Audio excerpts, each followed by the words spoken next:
This has been long in the making. You've heard many speeches by me and talks by me and interviews where I talk about unfair trade practices. We've had this abuse by many other countries and groups of countries that were put together in order to take advantage of the United States, and we don't want that to happen. We're not going to let that happen. It's probably one of the reasons I was elected, maybe one of the main reasons. President Trump fulfilling yet another campaign promise and pushing his America First agenda forward by targeting China over unfair trade policies and also outright theft of American intellectual property. President Trump also vowing to reduce massive trade deficits at the United States with other trading partners, which he labeled as, quote, abuse. With me now to discuss, Katrina Pierson, Trump 2020 campaign senior advisor, Whiton, former State Department official under President Trump and current senior fellow at the Center for National Interest, and Christopher Bedford, the Daily Caller News Foundation editor-in-chief. Katrina, let me start with you. We know it's a campaign promise that President Trump alluded to in that conference today, and yet Wall Street keeps acting like this came out of left field. Well, you know, Charles, I think the problem with Wall Street is they need to actually there might be a new market that we've created called the Trump factor they need to generate in some of these computer-led trading mechanisms. But, you know, I think what's really interesting is everyone does seem shocked that the president is putting America first. This is one of these opportunities that the president knows, and most people know, that these trade practices are not fair. We have passed the days of free trade in order to have interdependence upon communities for world peace, because now it's become a codependency, and that's what this president is fighting back against. This is simply a response to the trade war that was imposed on America a long time ago. You know, Christian Whiton, listen, it's one thing when you start talking steel and aluminum. It's another, though, when everyone, I don't care if you're an economic nationalist or a globalist, China is ripping us off left and right to the tunes of hundreds of billions of dollars a year, and they're gaining on us to the point where if we don't draw a line in the sand now, then can we ever draw a line in the sand?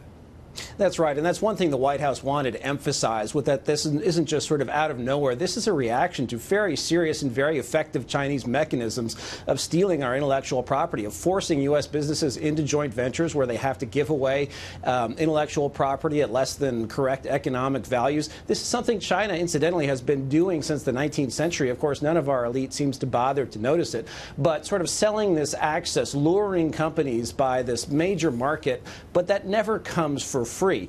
And what the president today did was basically start to fight back. But it's not a trade war. It's basically logical counterforce, about $50 billion worth of tariffs eventually. That's about the same. It's about the value that the U.S. Trade Representative puts on what China is stealing from us annually in terms of IP. So not as big as Wall Street seems to have taken it, but an important tack in, frankly, decades of policy. You know, to your point, initially when it was announced, the market actually rebounded a little bit because the advance warning or speculation it would be $60 billion. That being said, of course, Christopher Bedford, you know, when China joined the World Trade Organization, that was supposed to make them an honest player in all of this. But the belligerence never stopped. This theft never stopped. The massive subsidies never stopped. And again, I understand, you know, there's anxiety out there. A lot of people like the status quo, but we are at this this point in time right now.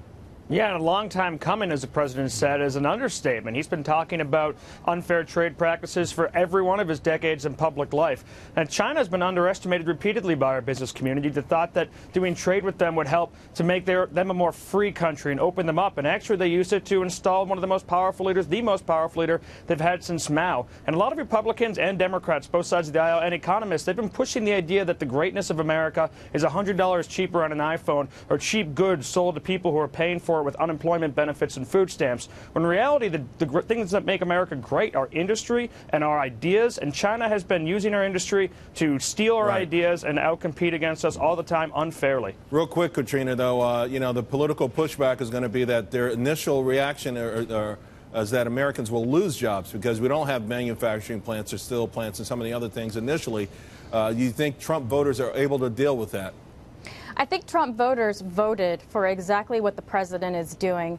But more importantly, when we look at the long-term plan here is to make America strong and make America great and prosperous again. And we cannot do that. The cost of inaction is much greater than the action the president is taking on the outset. And when we put all of these actions together, I think most of Americans will agree it was the right thing to do. It's just too bad that we had leaders in the past that were too afraid to do it. All right. Thank you all very much.